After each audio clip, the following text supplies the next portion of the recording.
The invoice was addressed to every parent in the Northside United Girls Academy. It came in at 7:14 on a Tuesday morning while I was standing at the nurse's station trying to drink coffee that had gone cold an hour earlier. The subject line said, "Final tournament payment. $850 due by Friday." I almost deleted it. I thought it was another reminder from Coach Grant, another polite-looking message that somehow made me feel like I was failing my daughter before I had even finished breakfast. Then I saw the attachment underneath it. It was labeled Ridgeway Performance Consulting. I opened it because I had never heard of Ridgeway Performance Consulting. Northside United was a non-profit youth soccer academy. Every fee we paid was supposed to go through the club portal. Field rentals, tournament registrations, uniforms, hotel blocks. The invoices were always dull and predictable. This one was different. At the top was a clean blue logo. Under it were 4 charges: player development administration, team culture consulting, premium travel coordination, executive coaching services. The total was $4,200. And at the bottom, in small gray letters, was a mailing address I knew very well. It was the address of the little brick house on Alder Street where Coach Grant lived with his wife and 2 boys. I read it 3 times before I understood what I was looking at. The $850 was supposed to be our final payment for the Lakeview Showcase. But the attachment showed that $4,200 from our team budget had been billed to a company connected to the man who had spent the last year telling parents we had to pay more if we wanted our daughters to be taken seriously. My hands started shaking so badly that I nearly dropped my phone. Then my daughter Lucy came into the kitchen wearing her school sweatshirt and carrying one cleat in each hand. She looked at me and smiled. "Mom, are you coming to practice tonight?" I closed the invoice before she could see my face. "Yes," I said. "I will be there." But even as I said it, I knew practice was no longer the most important thing waiting for us that night. My name is Mara Collins. I am 38 years old. I work the evening shift as a patient care technician at Starlight Medical Center outside Columbus, Ohio. I am also Lucy Collins' mother, chauffeur, laundry service, snack provider, emergency shin guard finder, and the person who has spent the last 4 years learning more about youth soccer than I ever thought possible. Lucy was 12 when the story began. She was small for her age, all elbows and freckles, with dark curls that escaped every ponytail before the first whistle.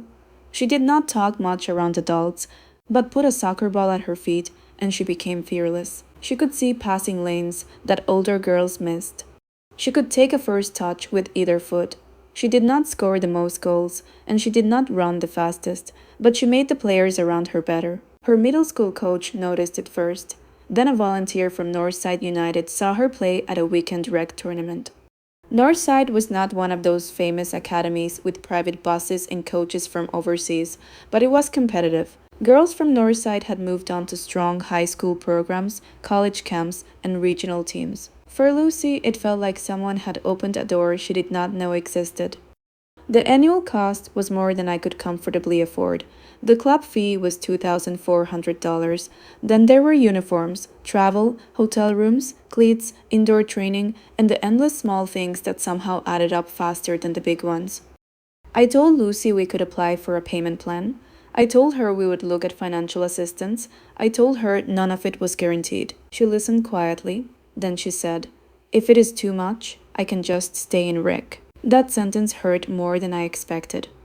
Because she was not asking for a luxury, she was trying to make herself smaller before anyone else could tell her she took up too much space. So I picked up 2 extra Saturday shifts every month. I stopped buying lunch at work.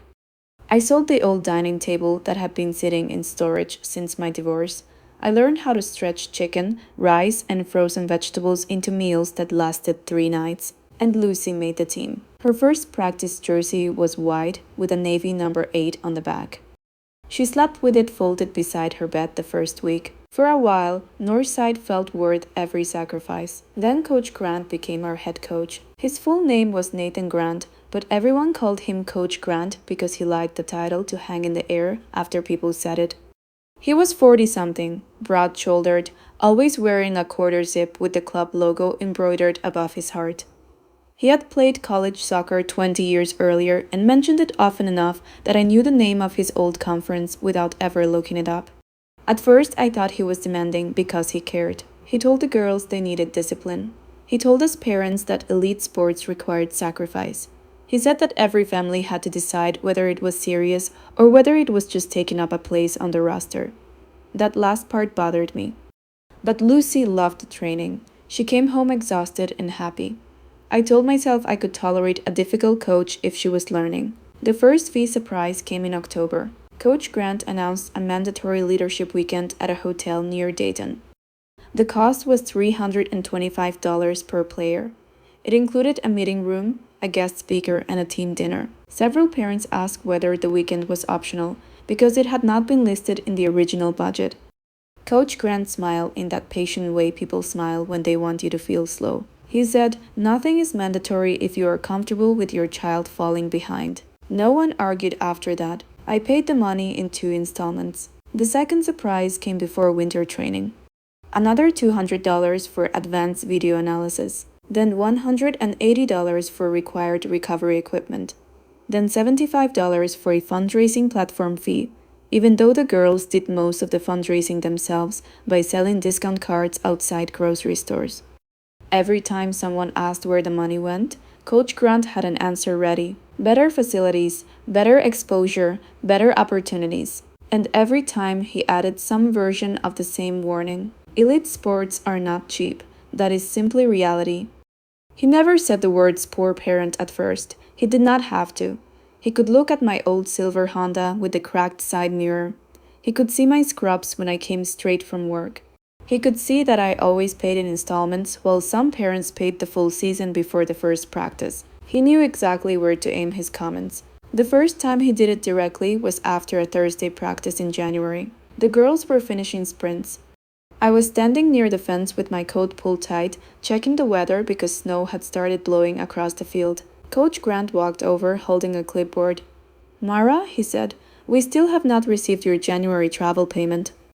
I told him I had arranged it with the office, half that week, half after my Friday shift. He looked down at the clipboard, even though I could tell he already knew that. Then he said, "Lucy has ability, but ability is not enough at this level. She needs a family that understands what elite development costs." I stared at him. He lowered his voice, but not enough. "I am not trying to embarrass you. I am trying to be realistic. There are girls waiting for an opening, families who can commit without every invoice becoming a crisis." I wanted to tell him that an invoice was not a crisis. The way he talked to a 12-year-old who had never missed practice was the crisis. But Lucy was 15 yards away. I could see her watching us while pretending to tie her shoe. So I said, "The payment will be there Friday." Coach Grant nodded like he had won something. "Good," he said. "Then perhaps we can focus on soccer." That night, Lucy asked if I was mad at her. I was driving home. The heater in my car made a clicking sound every few seconds. Outside, the snow was turning the highway into gray slush. "Why would I be mad at you?" I asked. She looked down at her backpack. "Because soccer costs so much." I gripped the steering wheel until my fingers hurt. "No," I said. "Listen to me. You do not have to earn the right to play by making my life easy. You are allowed to care about something. You are allowed to work hard at it. The money is an adult problem, and I will handle adult problems." She nodded, but she did not look convinced. That was when I started keeping records. I made a folder on my laptop called Northside Payments. I saved every email, every club receipt, every screenshot from the portal. I wrote down dates, amounts, and what Coach Grant said each fee was for. I did not do it because I thought I would expose anyone. At that point, I just wanted proof that I was not imagining how often the numbers changed. By spring, the team had paid nearly $9,000 in add-on fees beyond the original club cost. There were 16 girls on the roster. I did the math one night after Lucy went to bed. The total made my stomach tighten. Then came the Lakeview Showcase. It was supposed to be the biggest tournament of the season. College scouts did not usually watch 12-year-olds, but Coach Grant said regional evaluators would be there.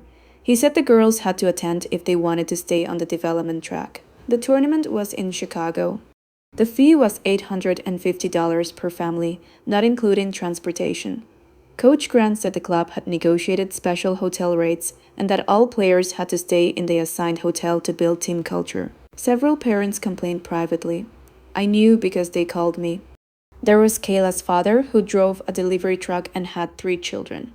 There was Brianna's mom, who worked at a bank and had just learned her mother needed surgery.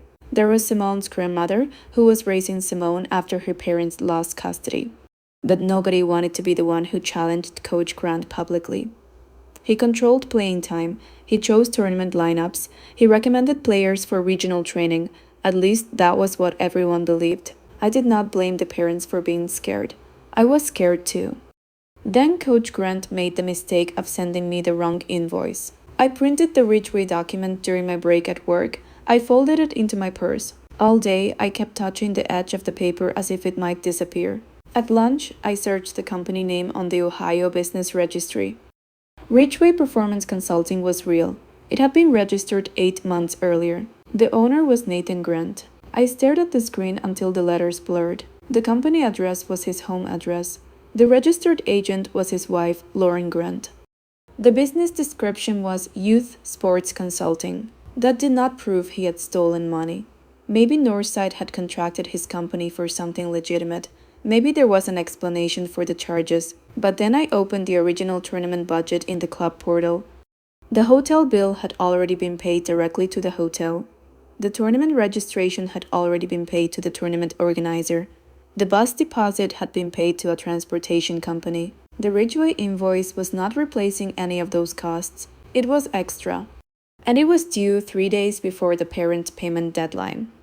I did not confront him that night. I wanted to. I wanted to stand at the edge of the field and hold the invoice in front of his face. I wanted to ask him how many parents had skipped groceries, delayed car repairs, or borrowed money because he told them their daughters would fall behind if they could not pay. But I had watched enough adults make problems worse by reacting before they understood the whole picture. So I called Kayla's father. His name was Daniel Ortiz. He answered on the 3rd ring while he was still working. I asked him whether he had received the Lakeview invoice. He said yes, and that he had been trying to figure out which bill he could postpone. I told him I had received an attachment by mistake. Then I said I was going to send it to him, but I needed him to promise not to forward it until he saw it. There was a long pause. Then he said, "Mara, what is this?" I said, "I do not know yet, but I think we need to find out together." By 9 that evening, 5 parents were on a video call. Nobody shouted. Nobody used the word theft, not at first. We compared invoices. Daniel had a different version of the email. So did Brianna's mother. So did Simone's grandmother. Each had the same $850 request, but only mine had included the Ridgeway attachment. Then Brianna's mother, Lena, opened her spreadsheet. She was the kind of person who kept every receipt because numbers made her feel safe. She had tracked every Northside payment from the beginning of the year. After 10 minutes of silence, she said, "The consulting amount appears 3 times. I asked what she meant. She shared her screen. There it was. 3 separate unexplained charges in the club financial summaries. $4,200 in March, $3,600 in May, $4,200 in June, all labeled Youth Development Services, $12,000, and that was only what we could see. Simone's grandmother started crying quietly. She apologized for it, which made my chest hurt. She said she had used her savings to cover Simone's fees because soccer was the only place her granddaughter seemed happy. Daniel looked straight into the camera and said, "He told me last month that if I could not keep up, he had other families ready to take Kayla's spot." No one spoke for several seconds, and then I said the thing I had been trying not to say. "We need to go to the board." Northside had a volunteer board. Most parents barely knew their names because Coach Grant handled everything connected to the academy. The board president was a woman named Evelyn Park. Her daughter had aged out of the program years earlier, but she still volunteered because she believed girls' sports needed adults who cared. I sent Evelyn one email at 11:38 that night. I did not accuse Coach Grant of stealing. I attached the invoices. I attached the registry record. I attached the budget summaries. I wrote that several parents had questions about financial transparency and player treatment. Then I turned off my phone. I did not sleep much anyway. The next morning, Evelyn replied before 6. She said she had called an emergency board meeting. She asked us not to confront Coach Grant until the board could review the documents. She asked whether any parent had felt pressured, threatened, or treated differently because of money. By noon, there were 12 emails in the thread. Parents who had been silent for months began telling their stories. One mother said Coach Grant had benched her daughter after she missed a payment by 4 days. Another father said Coach Grant encouraged him to take out a credit card for travel fees. A parent from last year's team said her daughter had quit after Coach Grant told the girl she had a discount mentality. That phrase spread through the email thread like smoke. Discount mentality, it was so cruel and so specific. It sounded like something he had said often enough to believe it was normal. Practice was scheduled for Wednesday evening. I almost kept Lucy home. I was afraid Coach Grant had heard something. I was afraid he would take it out on her. I was afraid she would see the tension in the adults and think it was her fault. But Lucy stood by the door in her navy training jacket, bouncing the ball lightly against her knee. "Are we going?" she asked. I looked at her. She looked excited, nervous maybe, but ready. I realized then that keeping her home would teach the wrong lesson. It would teach her that when powerful people act badly, the people they hurt have to disappear. So I said, "Yes, we are going." Coach Grant was waiting near the field when we arrived. He did not greet Lucy. He looked directly at me. "Mara," he said, "can we speak privately?" I told Lucy to join her teammates.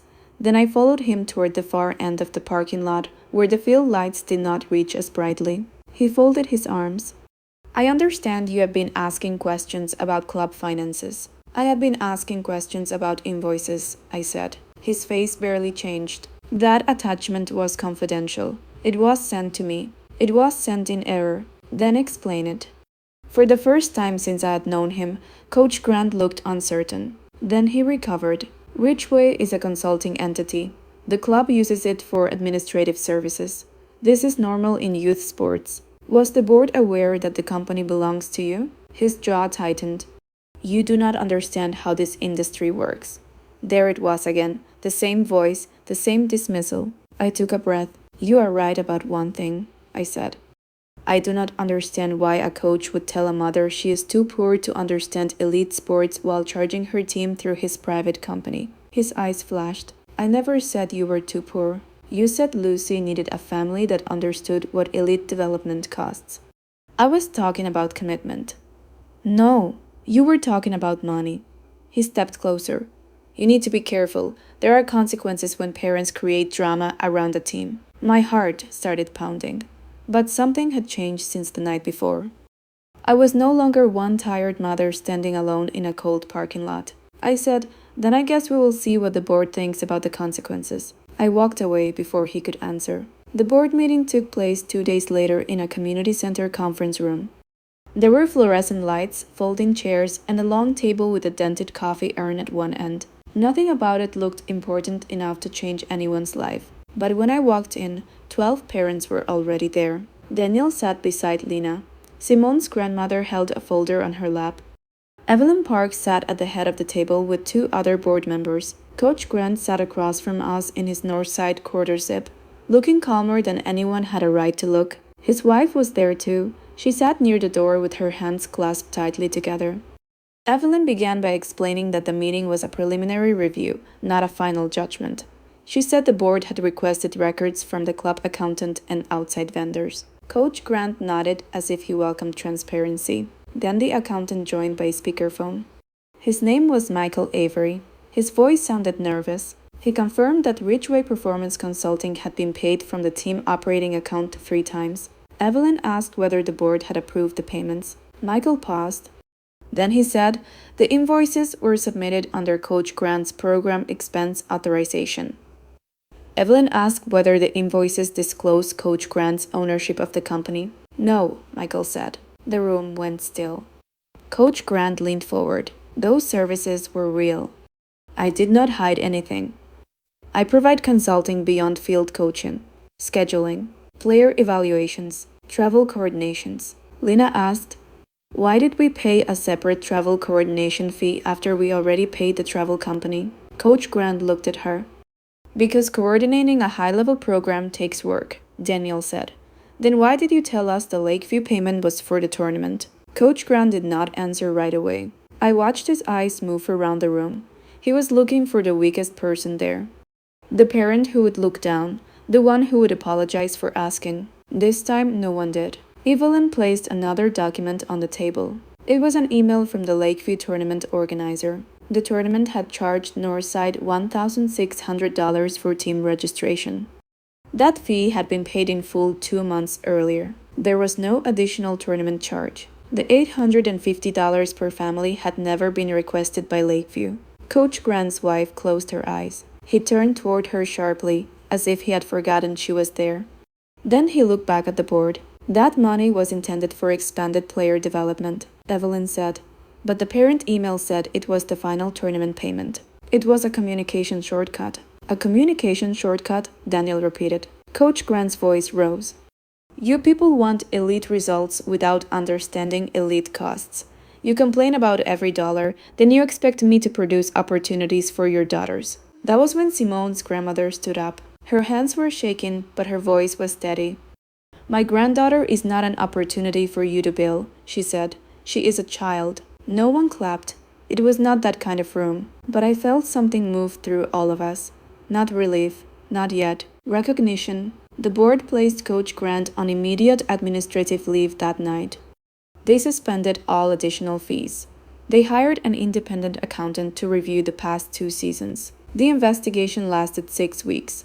Those 6 weeks were hard on Lucy. Practices continued with an assistant coach named Rosa Martinez. Rosa had been quiet under Coach Grant. I later learned she had disagreed with him more than once, but she had feared losing her job. Without him, the girls changed almost immediately. Rosa asked them what they wanted to improve. She let them try new positions. She corrected mistakes without humiliating anyone. When a girl missed a pass, Rosa did not shout about focus or commitment. She stopped the drill, explained the angle, and had them try again. Lucy came home one night and said, Coach Rosa said I see the game early. I smiled. You do, I said. Lucy looked at me for a second.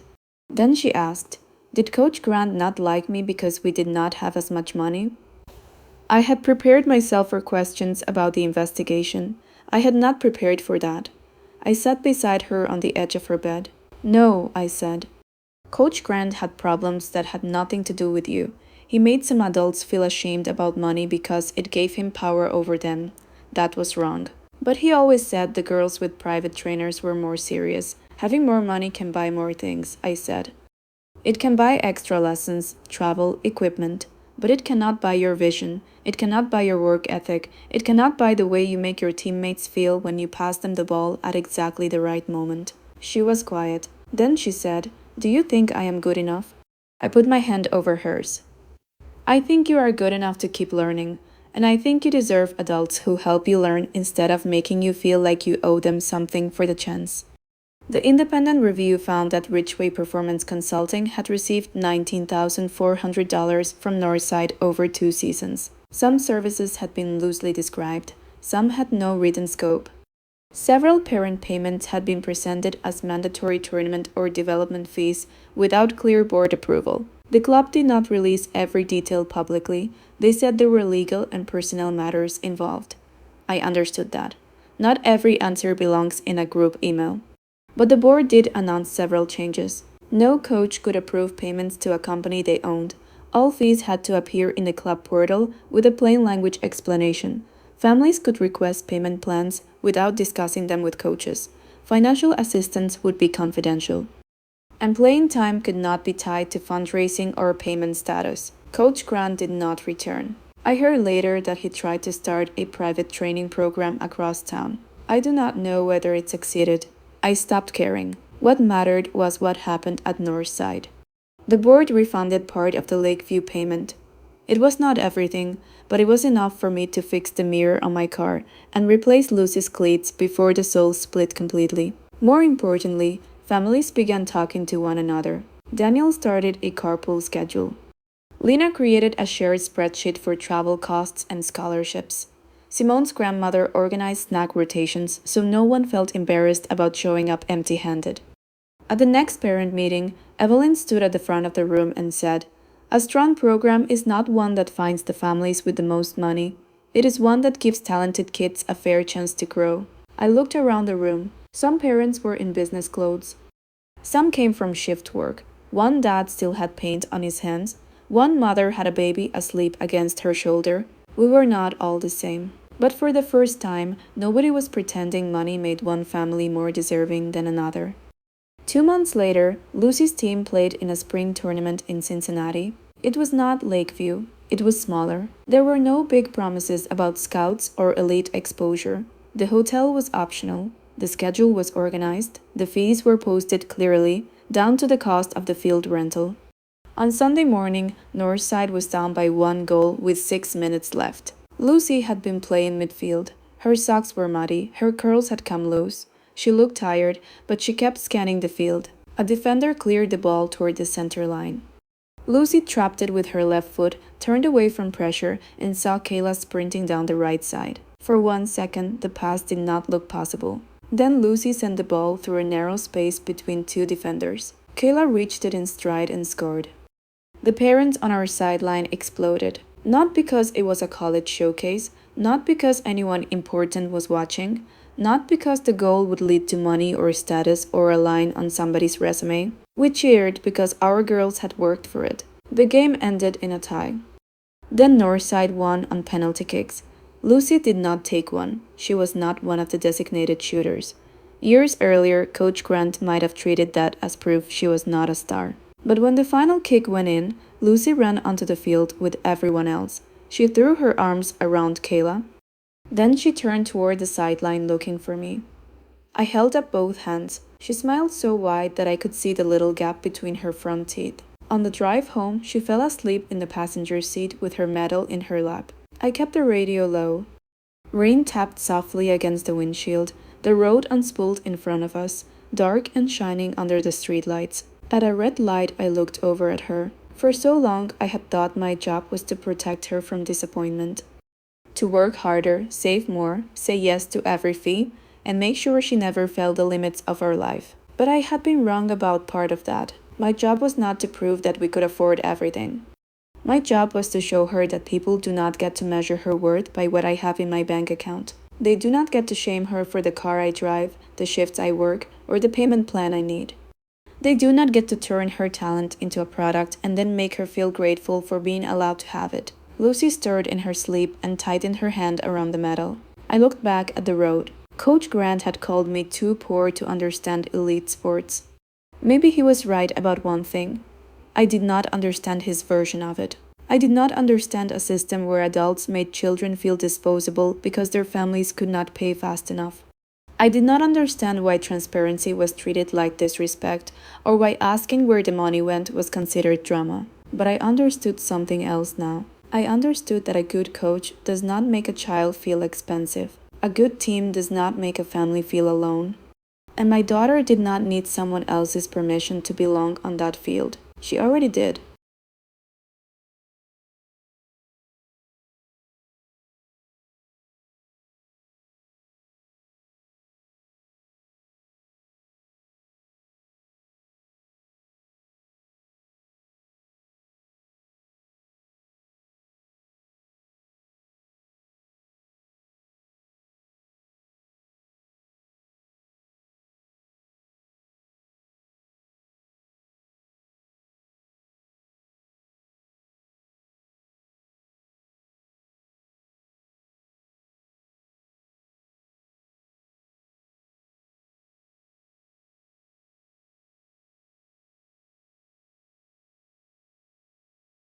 You got a mouth full of jokes and a pocket full of wins, but I clock how you move when the silence begins. If you're real, then be real when the room don't clap. I can smell a costume through a velvet trap. Look on chase, I replace the chase with momentum. Heart got a lock and I change the pin on a whim too. But you got that walk away power, make a king feel a draft in his own high tower.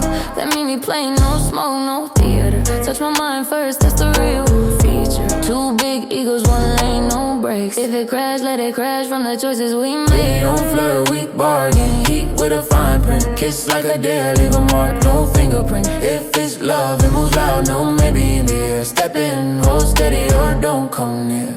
say it with your chest, not your chest. Hey, straight like that. Call me trouble if you like to spell it right. And if you want peace, don't start no fight.